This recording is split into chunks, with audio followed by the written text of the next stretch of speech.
Hi, thank you so much for tuning in to this presentation. Today, I am so grateful to Women Band Directors International and all of the organizers, volunteers, and all of the hard work that went into putting together this virtual conference for summer 2021.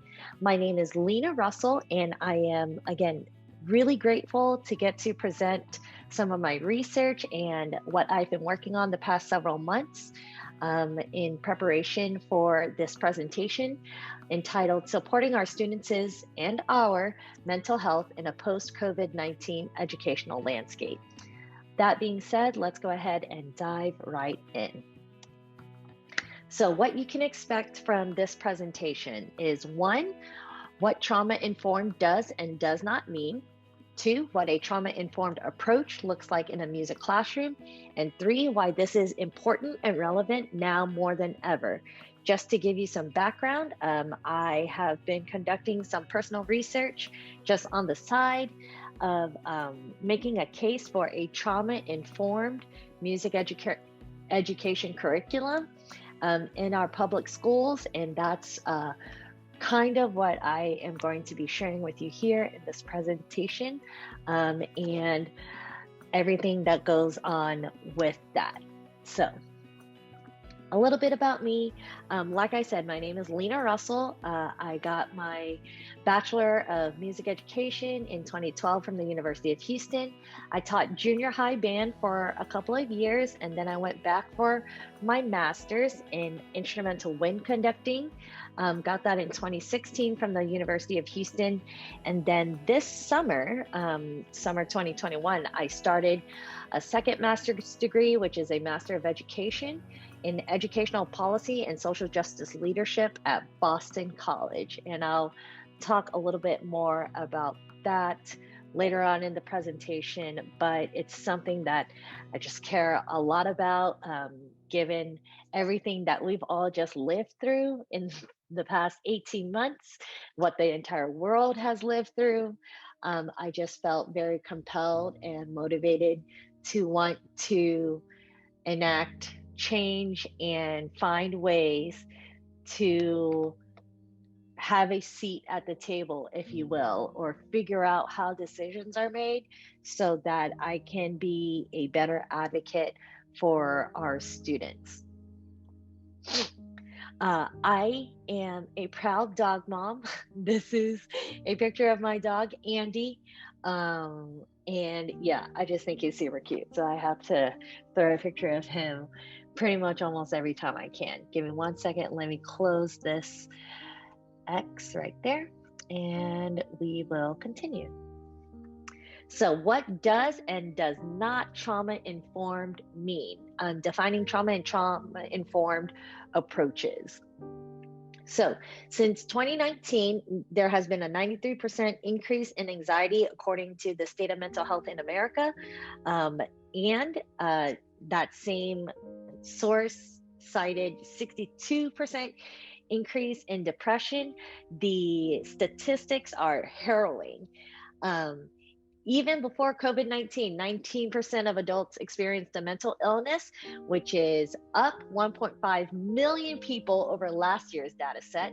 Suicide ideation amongst adults is increasing, even though it's just 0.15%, less than 1%. That's over 100,000 people in just 1 year. 24% of adults with a mental illness report an unmet need for treatment, and this number has not declined since 2011, so 10 years, and it's still increasing. 9.7% of youth in the US have severe major depression. This rate was highest among youth who identify as more than one race. 60% of youth with depression do not receive any mental health treatment. Even in states with the greatest access, 1 in 3 are going without treatment. Even among youth with severe depression who receive some treatment, only 27% receive consistent care, and 10.8% of Americans with a mental illness are uninsured. This increased for the first time since the passage of the Affordable Care Act, and these are the first numbers that reflect the Trump administration. So, what does this mean for music education?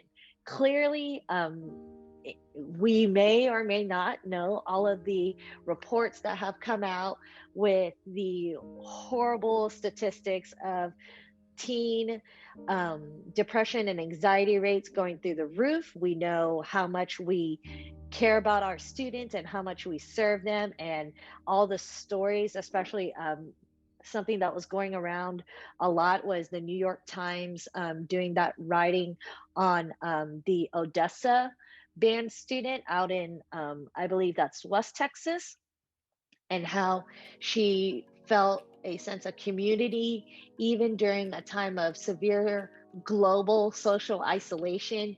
We continue to hear these stories of how music healed and connected people all over the world, like even in Italy. I don't know if you remember, but when they first went into lockdown in the beginning of 2020, I don't know about you, but I read stories about how people and neighbors just staying together on their balconies, which I think is beautiful because that continues to attest to the power of music and why it's so important to society and for us to feel connected to other human beings.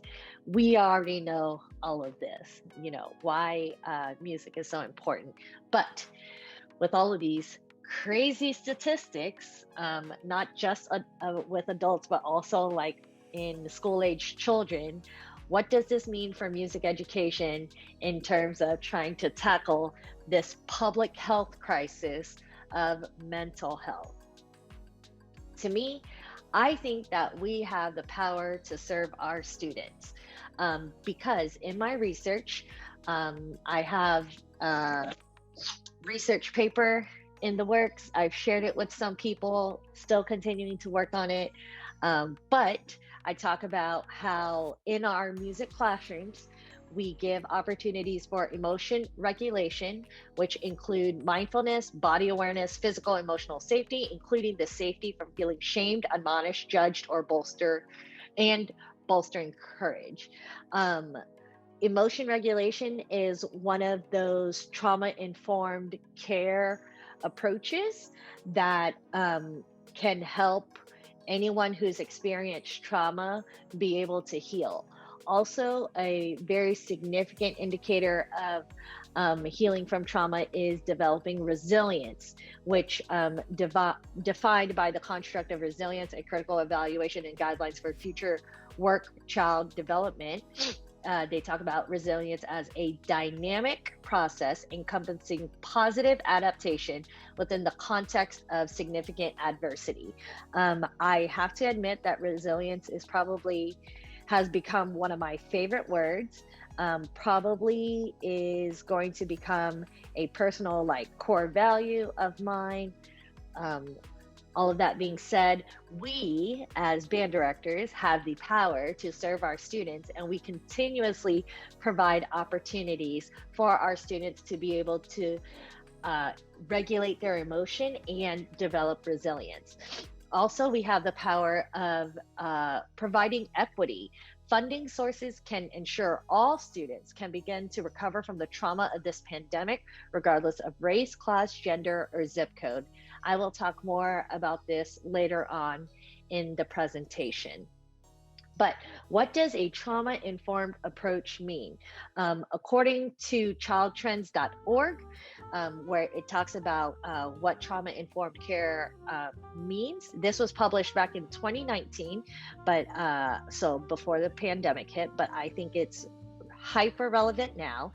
They like to employ the 4 R's. Okay, a trauma-informed approach means that you have to, 1, realize the widespread nature of childhood trauma and how it impacts the child's emotional, social, behavioral, cognitive, brain, and physical development, as well as their mental health. In addition, adults must be aware that the influence of trauma on family members, first responders, service providers, and others who may experience secondary stress, trauma-related reactions to exposure to another person's traumatic experience. So, 1, we have to understand what trauma means. You can just do a quick search on what does trauma mean. I don't know what your personal interaction or experience is like with trauma, but you don't necessarily have to be, have had a really horrible, a child called it upbringing to have endured trauma, because what happens in trauma, and a lot of research has gone into this in just the past 20 years with trauma, it impacts the neuroscience of our brains, right? When a person undergoes trauma, whether that's a car accident, the death of a loved one, the divorce of parents, and physical, emotional, psychological abuse, any version of trauma, our brains are shaped by that. And our physiology reacts to that in a very defining way. Our bodies pretty much go into fight or flight.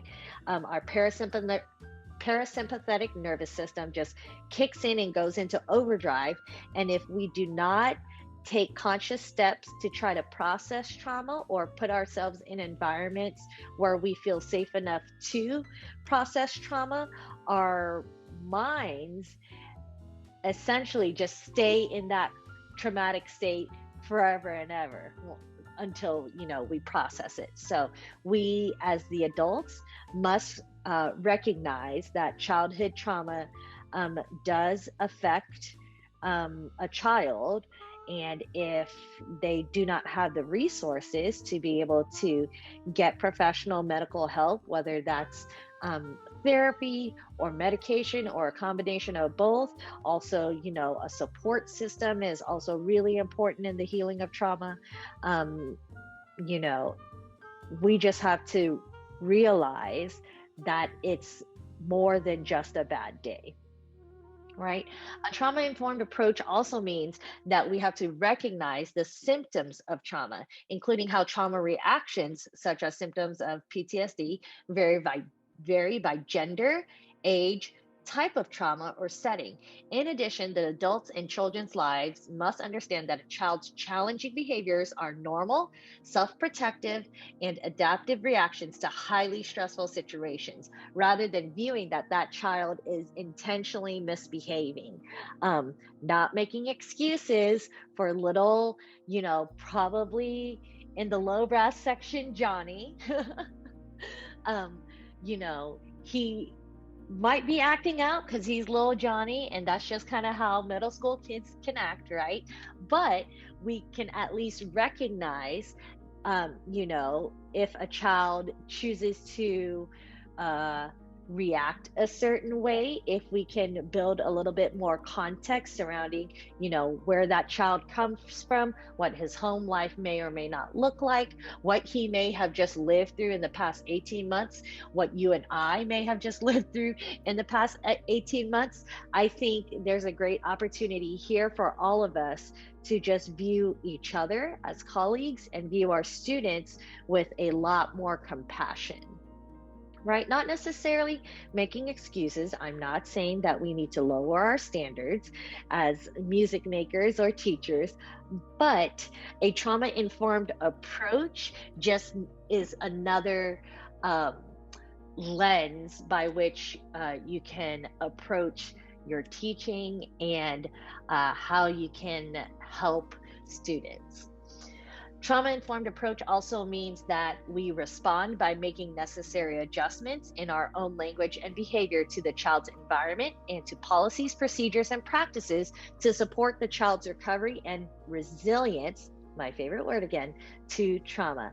And then finally, a trauma-informed approach means that we try and resist re-traumatization by actively shaping children's environments to avoid triggers, sounds, sights, smells, objects, places, or people that remind an individual of the original trauma, and protect children from further trauma, which can exacerbate the negative impacts of trauma and interfere with the healing process.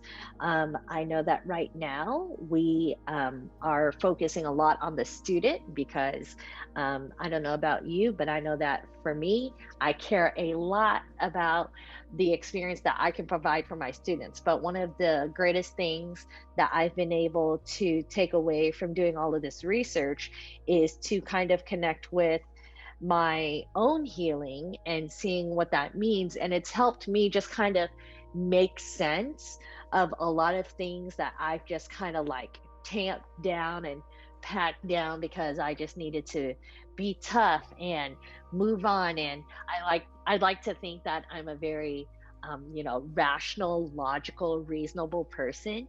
And when I did all of this study in trauma and neuroscience, I was able to learn like, oh, it's literally biology. Okay, let me figure out how to, process and work through this.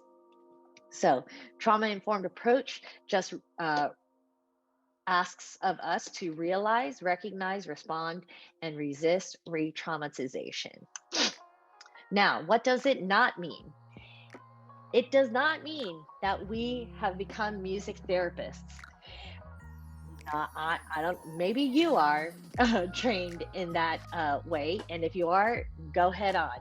But I am not a therapist, nor am I a music therapist. It also does not mean that our band halls become group therapy sessions, and we are not mental health professionals. However, if we can embody a trauma informed approach in our lesson planning, in our day to day interactions with our students, I think we can help at least give some foundational modeling and experiences for students to be able to practice those skills like emotion regulation, like resilience. So, what does a trauma-informed approach look like in a music classroom? So, my research contends that most of us probably are already doing it because I'll talk a little bit about my research later. But self regulatory practices have proven to help students become aware of their internal states and their mental health condition. This is a quote from Dr. Bessel van der Kolk from The Body Keeps the Score. Highly, highly recommend you read the book if you have not already. It is a brilliant book written by someone. He started off his career as a doctor for, I believe, like the VA. So he was helping a lot of veterans and helping them work through their PTSD. And then in his career, he started working with women and children. And when he heard those women's stories of like what they had to survive, he saw that the reaction of a woman who survived abuse and the veteran who just came back from war, both of their experiences were very similar, and both of their not experience, their reactions were similar. Right. And this is when he started. Dr. Bessel van der Kolk is one of the preeminent researchers in trauma and how we can begin to heal from PTSD. And it's all of this research that has happened in just the last 20 years. And it's really just been incredible. Highly recommend the book. But in my research, I say that when we're trying to demonstrate self-regulatory practices and help mental health conditions and internal states, one, focus on the importance of fostering safety, predictability, and being known and seen. In our classrooms, in our band halls, it's probably already very structured with a predictable routine and sequence for students, allowing them to manage expectations and prepare them to experience achievement and success. Every student in an ensemble is essential. Every student is known and seen by the teacher and their fellow classmates. Also, another practice is encouraging participation that promotes agency and community. This is so key because a traumatized individual, one of their things, I'm not a doctor, I'm not a therapist, so I do not or cannot speak on this like, with a medical authority, but one of the things for traumatized individuals is a loss of sense of control.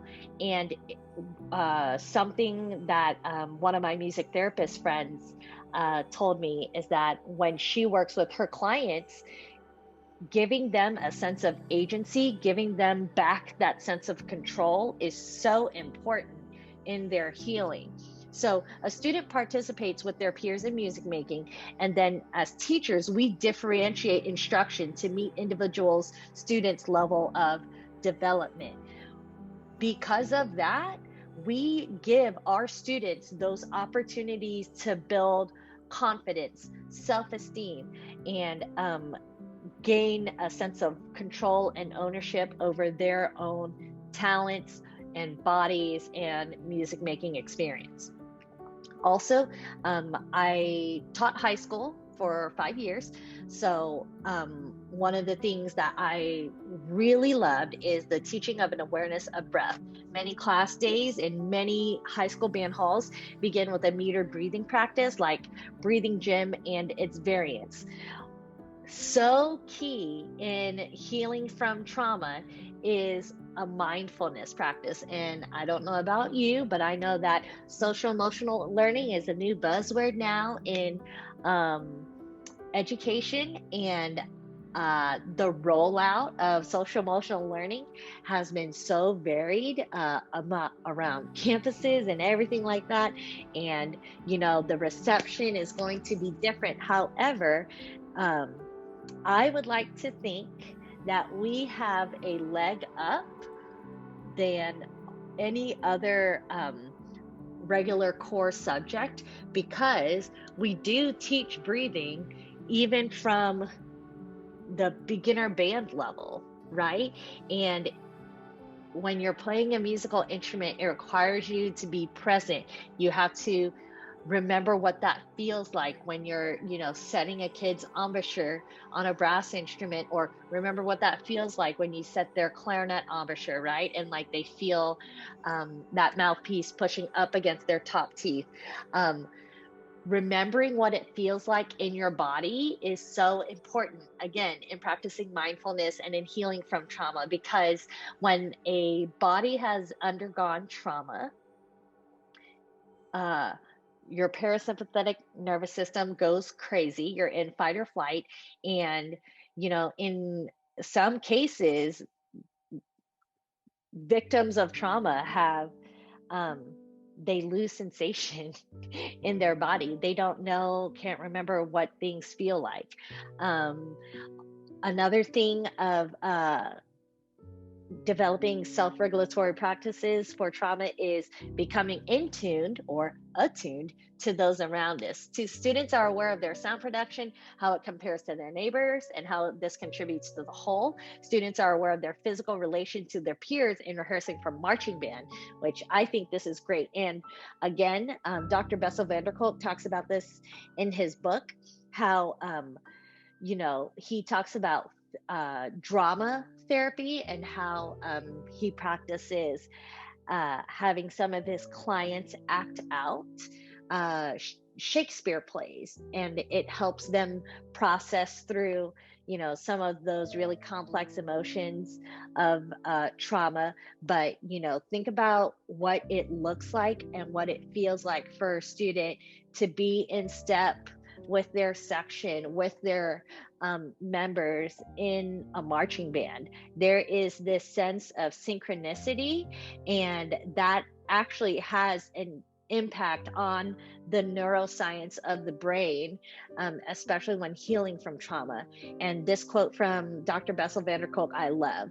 When we play together, we feel physically attuned and experience a sense of connection and joy. That's magical. I think that's powerful. And we get to do that in our schools every single day. Our fine arts colleagues get to do this with students in our schools every single day. I don't know another teacher or another subject that not only gets to develop relationships with students over multiple years, whether it's middle school or high school. A student will just have a math teacher for 1 year, and the next year they have a different math teacher, right? But you're their band teacher. They know that when they come back next year as a seventh grader or as an eighth grader, they're going to have you again. Or they know that, they come in as a freshman, all awkward and weird and scared, but when they graduate as a senior, you're still their band teacher. And as when a body has undergone trauma, and we hold that trauma in our bodies. That's Bessel van der Kolk's thing. The body keeps the score. We actually hold on to the trauma and these emotions in different parts of our body. It's incredibly isolating.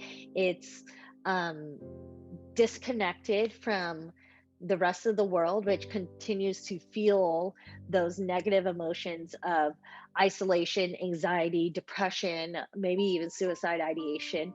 But when you get to play with an ensemble, like even a 12-year-old who may or may not have had the worst childhood experience can be present for those 3 minutes of playing through line number 52 out of the beginner band book with their section. They get to have that experience, and they get to form that little bond in their brain that gives them the beginning foundations to healing from trauma. And this next section, the power of synchronous movement, the case for color guard. So like I mentioned, I did teach high school band for 5 years. And one of the things that I loved about the high school band program is that our color guard, I got to share the office with the color guard director, and she was incredible. But what we also did was that we employed a lot of movement education, and it was really neat to get to have the instrumentalists learn from the color guard director. And she obviously has a background in dance and movement and health and all of that stuff. But seeing her work with students and getting students, to feel comfortable in their bodies, even if it's doing something as silly or, the first time kids learn how to do a plie or a demi plie and stuff like that, they all giggle. But it's actually really cool and really important. And these kids don't even know the power of what it is that they're doing, not only for themselves and their own body awareness, but getting to do it with their friends and getting to do it all in sync. So I'm hoping that with this research, we can continue to demonstrate the importance and the crucial component that color guard provides to not only the music education experience, but also the band experience. And it just allows, more students to be involved, and it allows more students to have access to a diverse range of adults and experiences.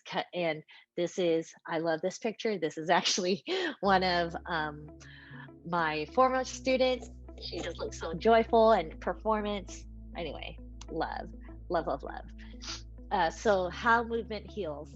I got all of this information from integrative therapy, but basically movement heals by creating more blood vessels in the brain. Exercise stimulates the growth and diameter of blood vessels in all parts of the body, including the brain.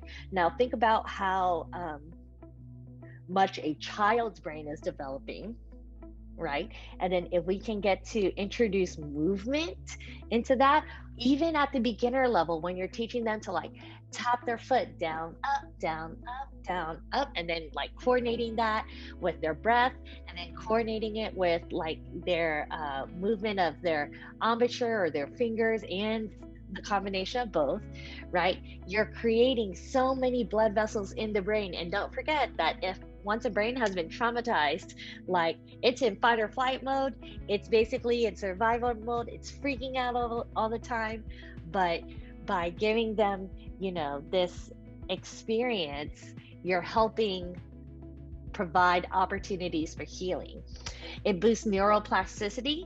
Cardiovascular exercise causes significant biochemical changes in the brain and enhances neuroplasticity with the development of synaptic connections and neuronal networks.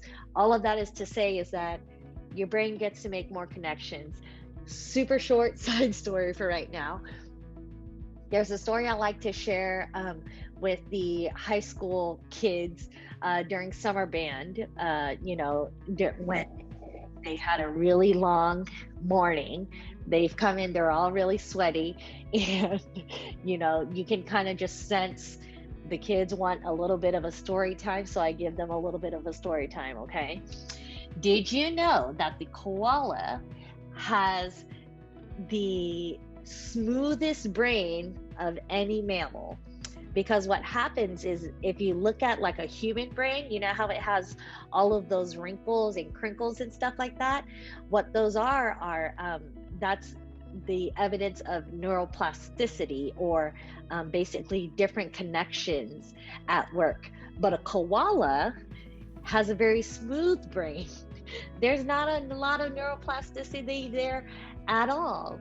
And actually, there was one year I told this story, and with high schoolers, I said, okay, if the koala, is not the smartest mammal, has very smooth brains, not a lot going on up there, what section do you think would be koalas?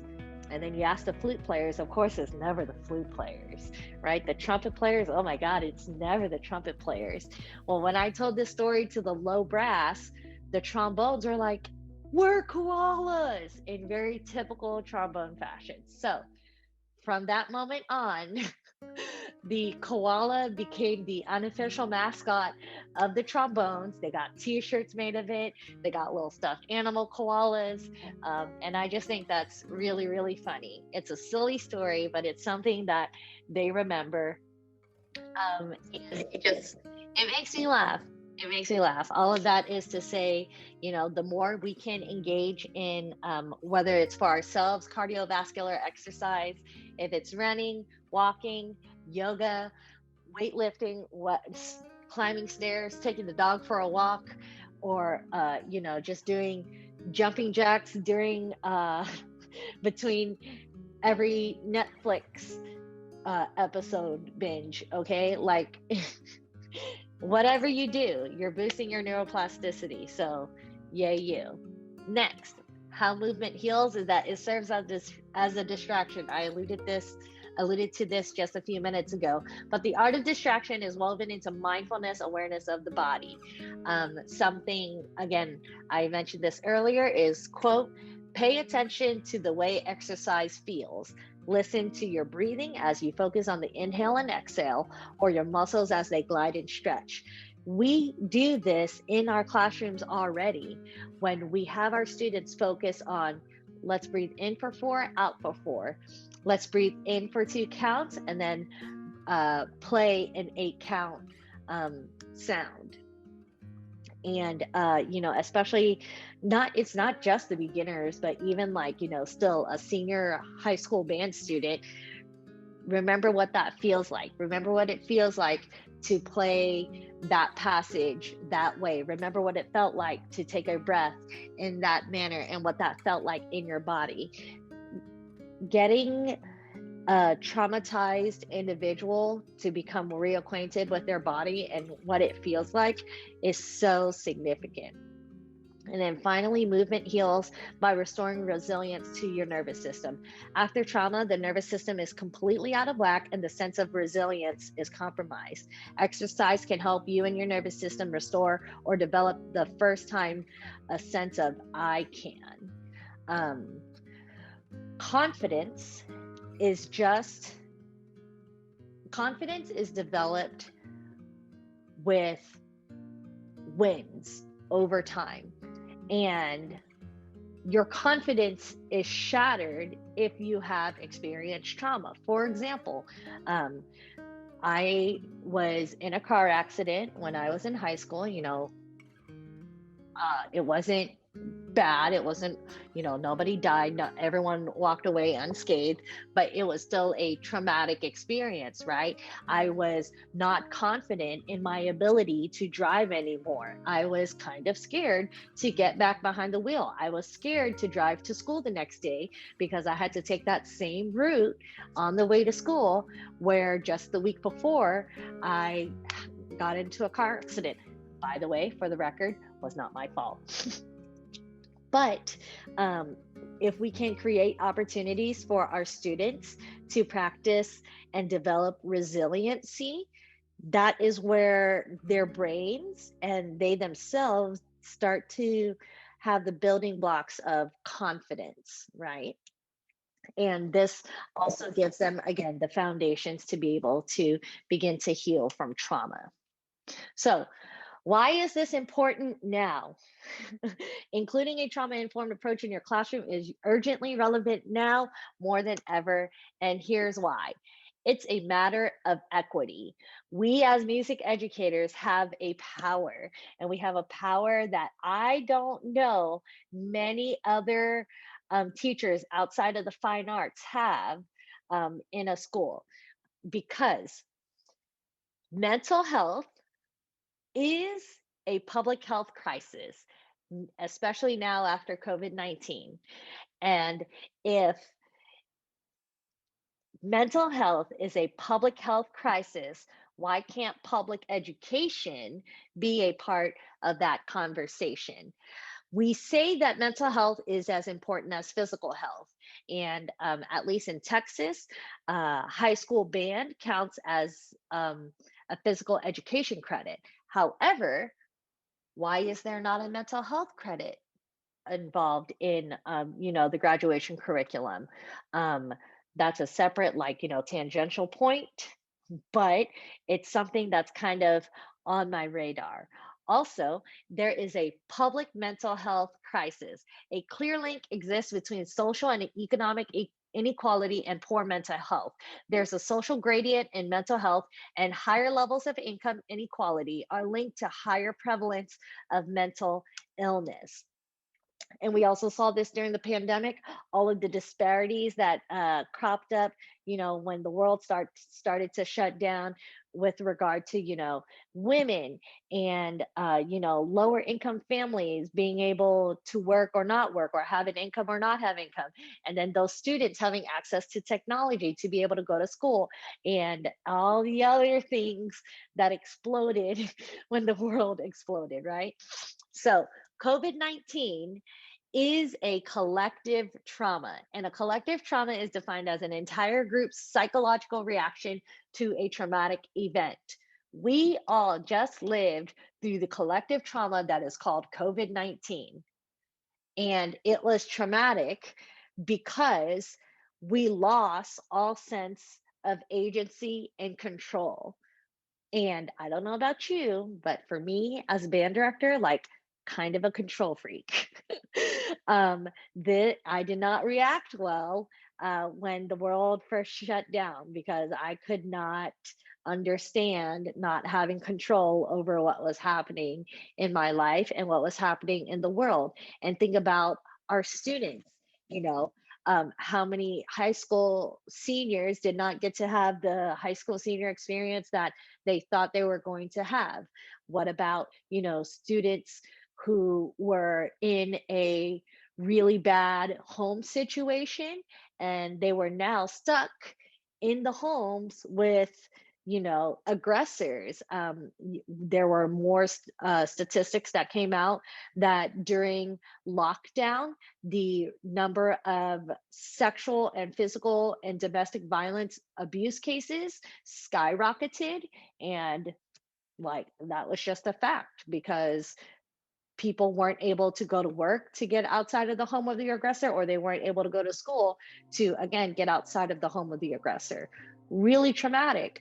And then also, the fact that we all just experienced such a significant amount of loss with all of the lives that were lost, or whether we lost someone to COVID-19, or, even just having to say goodbye to a family member if they had to go to the hospital for something not COVID-19 related, whether it was um, for surgery or follow up, anything. It was a really scary time. And if we experienced it personally ourselves, think about our students and their networks and their families and what they must have gone through. Like, we all just lived through something real, y'all. And we have to acknowledge that. And if we can acknowledge it, we can then begin to take the steps to have more compassion towards one another, and then also work towards healing. It matters right now because it's a matter of social justice.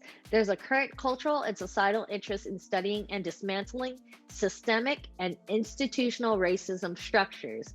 It matters right now because it has to do with the equity of resources. Marginalized and disadvantaged communities have been disproportionately affected negatively concerning access to mental health resources and the quality of public education. And then also there's this concept called compounded trauma. Pre-traumatic conditions have been exacerbated. Gaps in income, resources, achievement, and opportunity have now widened into a seemingly irreversible chasm. So, what's a pre-traumatic condition? A pre-traumatic condition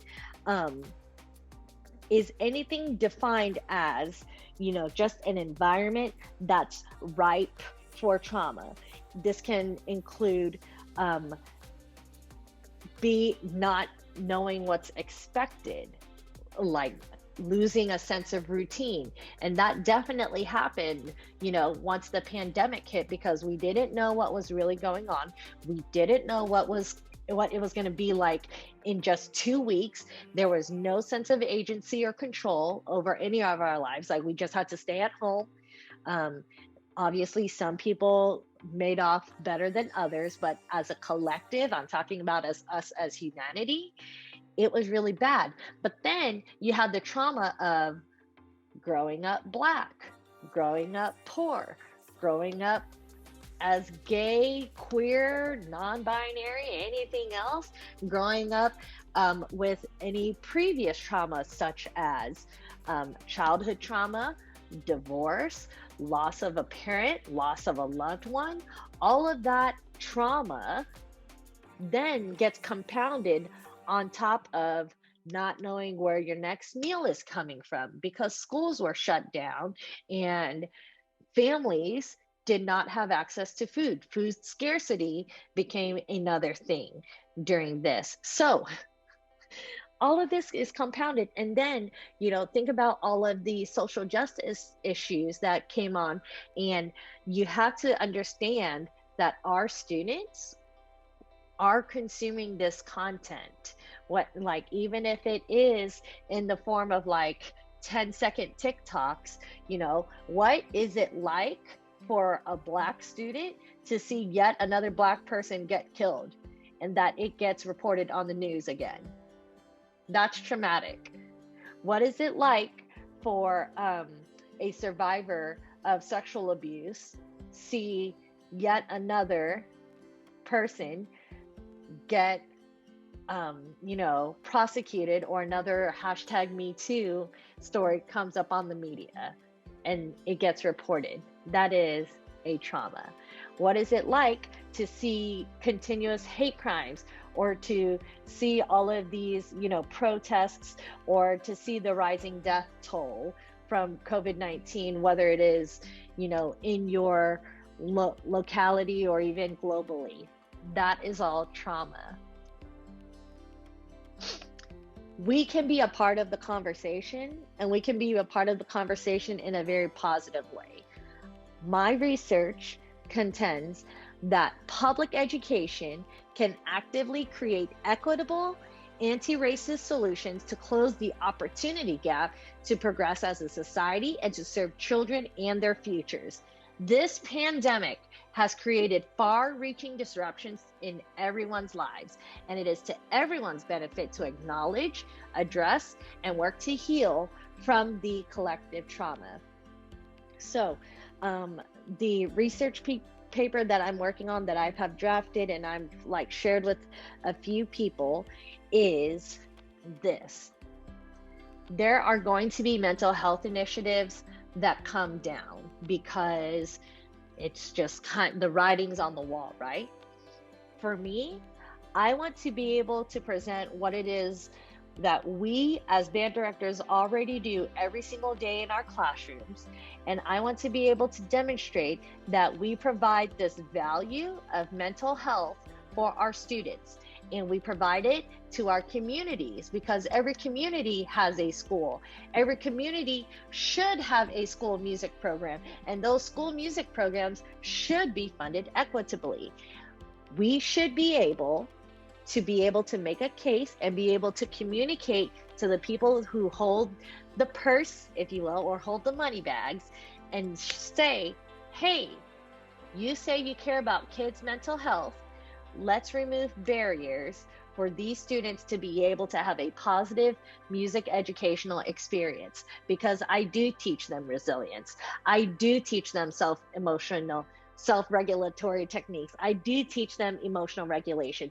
I do teach them synchronicity. I do teach them these ways in order to develop neuroplasticity and give them the foundational principles and concepts to be able to heal from trauma. That is what my research paper is about. Being able to say and share what it is that we already do in our classrooms and in our band halls every single day, and be able to say it in a way to the people that make decisions so that our programs can be funded more equitably, and that every student, regardless of race, gender, zip code, or anything else, socioeconomic status, they can have access to a quality public music education. So, recommended reading and resources. These are just a few books or resources that I have read and I recommend that you read. The Body Keeps the Score talks about the neuroscience of trauma. Again, incredibly brilliant book. Highly recommend. Also, Dr. Scott Edgar, he has started the Center for Arts Education and Social Emotional Learning with some other really brilliant people. And if you visit artsedsel.org, they are doing incredible work. It just launched, I think, at the very end of March 2021.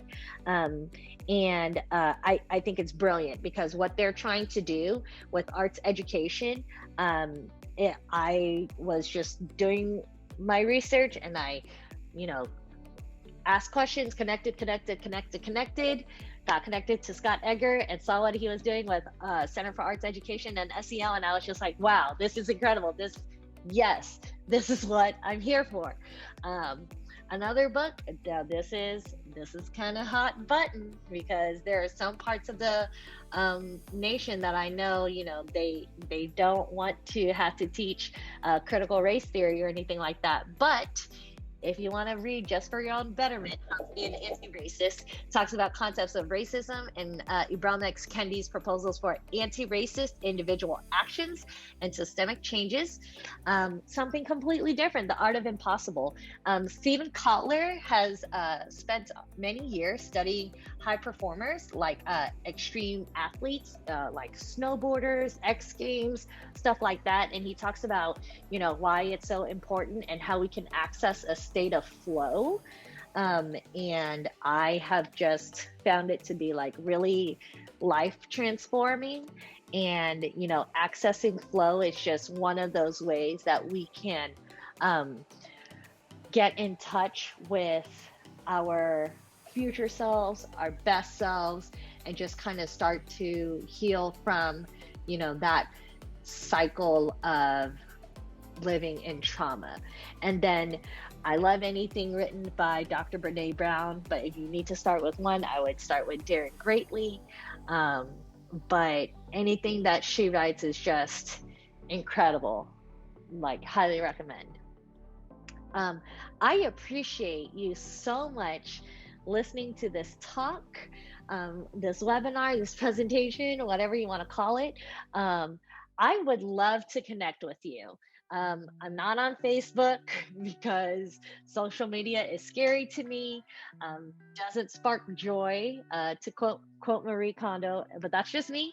But I'd love to connect with you. So please feel free to send me an email. I'd love to um, work with you, get to know you, get to hear your story, and see what we can do in order to better serve our students and provide a more equitable music education opportunities for all students. Lena.russell@bc.edu. That's my Boston College email. Again, would love to talk with you. And then I will leave you with this. Trauma constantly confronts us with our fragility and with men's inhumanity to man. Oh, let me say that again. I'm so sorry. Trauma constantly confronts us with our fragility and with man's inhumanity to man, but also with our extraordinary resilience. From Dr. Bessel van der Kolk, from his book, The Body Keeps the Score, Brain, Mind, and Body in the Healing of Trauma. Again, thank you so much. I'm really grateful that you listened to this, and I can't wait to hear from you. Uh, Best wishes with everything going on, and please let me know if there's anything I can ever do to help or support you. Thank you so much.